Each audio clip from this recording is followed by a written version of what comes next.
দেখুন আমাদের ভারত এখন চাঁদে মানুষ পাঠাচ্ছে আর এখানে তৃণমূলের প্রতিনিধি বলছেন 120 বছর আগে তৈরি ব্রিটিশ আমলের বাঁধ নাকি সেইভাবে থাকবে আর বছর বছর বন্যা হবে আর এই সমস্ত বিভিন্ন ঝড় হবে আর মানুষের ক্ষয়ক্ষতি হবে, গরিব মানুষের চোখ দিয়ে জল পড়বে। আজকে আয়লার পরে 5032 কোটি টাকা কেন্দ্র থেকে অনুমোদন করেছিল। 778 কিলোমিটার বাঁধ তৈরি করবে বলেছিল এই সরকার, তারপরে মাত্র 78 কিলোমিটার বাঁধ তৈরি করেছে, জমি অধিগ্রহণ করেনি, 5 বছর হয়ে গেছে, টাকা আসা বন্ধ হয়ে গেছে। তারপরে কেন্দ্রীয় সরকার, এখনকার সরকার মোদিজির সরকার 2018-19 সালে 117 কোটি টাকা পাঠিয়েছে এই একই স্কিমে। তারপরে এই ফ্লাড ম্যানেজমেন্ট প্রোগ্রামে 1051 কোটি টাকা এসছে, কিন্তু কোনো কাজ হয়নি, কোনো জমি অধিগ্রহণ হয়নি। আজকে দেখুন এই যে ম্যানগ্রোভের কথা তুমি বলছো সন্তু, আমফানের পরে মুখ্যমন্ত্রী বলেছিলেন 5 কোটি ম্যানগ্রোভ লাগাবেন। পরিবেশবিদরা শুনে হেসেছিল, বলেছে ওই 5 কোটি ম্যানগ্রোভ লাগানোর কোনো জায়গাই নেই, কিচ্ছু করা হয়নি। আর তুমি যেটা বললে ম্যানগ্রোভ কেটে কেটে কেটে কেটে সমস্ত ভেড়ি বানানো হয়েছে, মাছ চাষ হচ্ছে, আর তার মালিক হয়ে গেছে তৃণমূলের নেতারা। আর তারপরে আরেকটা কথা বলি, আরেকটা পয়েন্ট বলি শুনতো, আরেকটা কথা দেখুন, শুধু বাঁধ শুধু নয়, এখানে গরিব মানুষের এই কাঁচা বাড়িগুলো পাকা হওয়ার কথা ছিল। এই পশ্চিমবঙ্গে 34 লক্ষ বাড়ি তৈরি হয়ে গেছে বলে খাতায় কলমে লেখা আছে। তাহলে এই উপকূলবর্তী এলাকায় গরিব মানুষের কাঁচা বাড়িগুলো এখনো পাকা হয়নি কেন? সেই 34 লক্ষ বাড়ি কারা পেয়েছে? সেখানকার মানুষের কাছে জিজ্ঞাসা করো, দেখবে সেখানকার যারা 3 তলা বাড়ি আছে তারা ওই টাকা পকেটে নিয়ে নিয়েছে। আমি রাজগোপাল বাবুর কাছে আসবো। রাজগোপাল বাবু, আপনার কি মনে হয়? দেখুন আমাদের ভারত এখন চাঁদে মানুষ পাঠাচ্ছে আর এখানে তৃণমূলের প্রতিনিধি বলছেন 120 বছর আগে তৈরি ব্রিটিশ আমলের বাঁধ নাকি সেইভাবে থাকবে আর বছর বছর বন্যা হবে আর এই সমস্ত বিভিন্ন ঝড় হবে আর মানুষের ক্ষয়ক্ষতি হবে, গরিব মানুষের চোখ দিয়ে জল পড়বে।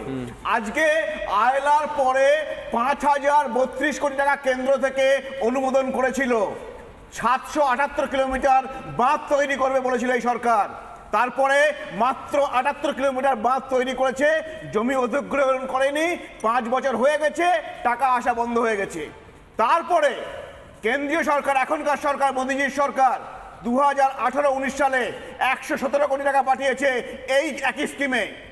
তারপরে এই ফ্লাড ম্যানেজমেন্ট প্রোগ্রামে 1051 কোটি টাকা এসছে, কিন্তু কোনো কাজ হয়নি, কোনো জমি অধিগ্রহণ হয়নি। আজকে দেখুন এই যে ম্যানগ্রোভের কথা তুমি বলছো সন্তু, আমফানের পরে মুখ্যমন্ত্রী বলেছিলেন 5 কোটি ম্যানগ্রোভ লাগাবেন। পরিবেশবিদরা শুনে হেসেছিল, বলেছে ওই 5 কোটি ম্যানগ্রোভ লাগানোর কোনো জায়গাই নেই, কিচ্ছু করা হয়নি। আর তুমি যেটা বললে ম্যানগ্রোভ কেটে কেটে কেটে কেটে সমস্ত ভেড়ি বানানো হয়েছে, মাছ চাষ হচ্ছে, আর তার মালিক হয়ে গেছে তৃণমূলের নেতারা।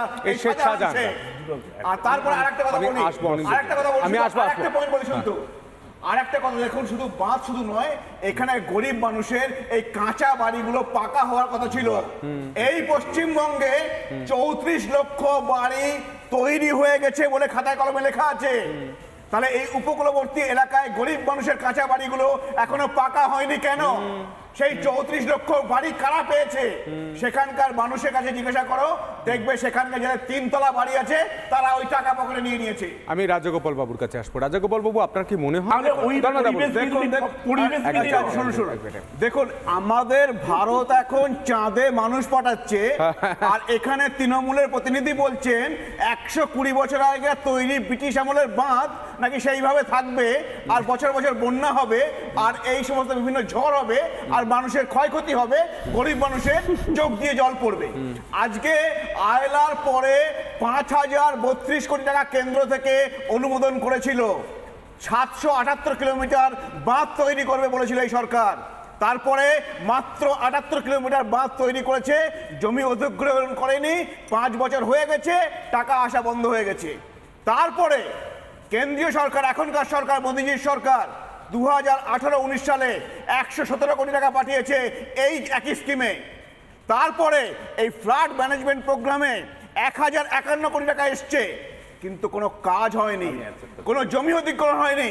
আজকে দেখুন এই যে ম্যানগ্রোভের কথা তুমি বলছো সন্তু, আমফানের পরে মুখ্যমন্ত্রী বলেছিলেন 5 কোটি ম্যানগ্রোভ লাগাবেন। পরিবেশবিদরা শুনে হেসেছিল, বলেছে ওই 5 কোটি ম্যানগ্রোভ লাগানোর কোনো জায়গাই নেই, কিচ্ছু করা হয়নি। আর তুমি যেটা বললে ম্যানগ্রোভ কেটে কেটে কেটে কেটে সমস্ত ভেড়ি বানানো হয়েছে, মাছ চাষ হচ্ছে, আর তার মালিক হয়ে গেছে তৃণমূলের নেতারা। এই আর তারপর আরেকটা কথা বলি, আরেকটা পয়েন্ট বলি শুনতো, আরেকটা কথা দেখুন, শুধু বাঁধ শুধু নয়, এখানে গরিব মানুষের এই কাঁচা বাড়িগুলো পাকা হওয়ার কথা ছিল। এই পশ্চিমবঙ্গে 34 লক্ষ বাড়ি তৈরি হয়ে গেছে বলে খাতায় কলমে লেখা আছে। তাহলে এই উপকূলবর্তী এলাকায় গরিব মানুষের কাঁচা বাড়িগুলো এখনো পাকা হয়নি কেন? সেই 34 লক্ষ বাড়ি কারা পেয়েছে? সেখানকার মানুষের কাছে জিজ্ঞাসা করো, দেখবে সেখানকার যারা 3 তলা বাড়ি আছে তারা ওই টাকা পকেটে নিয়ে নিয়েছে। আমি রাজগোপাল বাবুর কাছে আসবো। রাজগোপাল বাবু, আপনার কি মনে হয়? দেখুন, আমাদের ভারত এখন চাঁদে মানুষ পাঠাচ্ছে, আর এখানে তৃণমূলের প্রতিনিধি বলছেন 120 বছর আগে তৈরি ব্রিটিশ আমলের বাঁধ নাকি সেইভাবে থাকবে, আর বছর বছর বন্যা হবে, আর এই সমস্ত বিভিন্ন ঝড় হবে, আর মানুষের ক্ষয়ক্ষতি হবে, গরিব মানুষের চোখ দিয়ে জল পড়বে। আজকে আয়লার পরে 5032 কোটি টাকা কেন্দ্র থেকে অনুমোদন করেছিল। 778 কিলোমিটার বাঁধ তৈরি করবে বলেছিল এই সরকার। তারপরে মাত্র 78 কিলোমিটার বাঁধ তৈরি করেছে, জমি অধিগ্রহণ করেনি। 5 বছর হয়ে গেছে, টাকা আসা বন্ধ হয়ে গেছে। তারপরে কেন্দ্রীয় সরকার, এখনকার সরকার, মোদীজির সরকার 2018-19 সালে 117 কোটি টাকা পাঠিয়েছে এই একই স্কিমে। তারপরে এই ফ্লাড ম্যানেজমেন্ট প্রোগ্রামে 1051 কোটি টাকা এসছে, কিন্তু কোনো কাজ হয়নি, কোনো জমি অধিগ্রহণ হয়নি।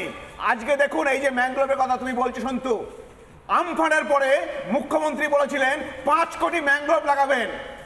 পরিবেশবিদরা শুনে হেসেছিল, বলেছে ওই 5 কোটি ম্যানগ্রোভ লাগানোর কোনো জায়গাই নেই, কিচ্ছু করা হয়নি। আর তুমি যেটা বললে ম্যানগ্রোভ কেটে কেটে কেটে কেটে সমস্ত ভেড়ি বানানো হয়েছে, মাছ চাষ হচ্ছে, আর তার মালিক হয়ে গেছে তৃণমূলের নেতারা। আর তারপর আরেকটা কথা বলি, আরেকটা পয়েন্ট বলি শুনতো, আরেকটা কথা দেখুন, শুধু বাঁধ শুধু নয়, এখানে গরিব মানুষের এই কাঁচা বাড়িগুলো পাকা হওয়ার কথা ছিল। এই পশ্চিমবঙ্গে 34 লক্ষ বাড়ি তৈরি হয়ে গেছে বলে খাতায় কলমে লেখা আছে।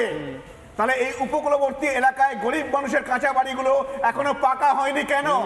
সেই 34 লক্ষ বাড়ি কারা পেয়েছে?